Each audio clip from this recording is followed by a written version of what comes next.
In this video, I'll be showing you how you add payment details and also start free trial on Coursera. Very simple and easy. If you are new here, give me a like, subscribe to my channel.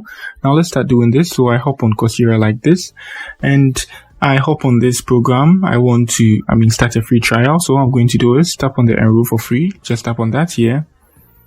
Good. And they give you this and you just start free trial. Good. So on here, create your account details you use to create the account. Now all you are going to do is you're going to select between PayPal and a card, right? PayPal and a card. So I'm going to select the card and I'm going to enter the info.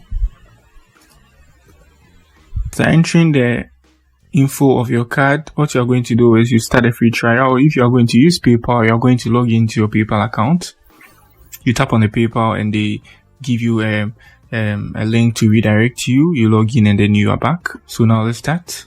Good. So after selecting the country, I start the free trial.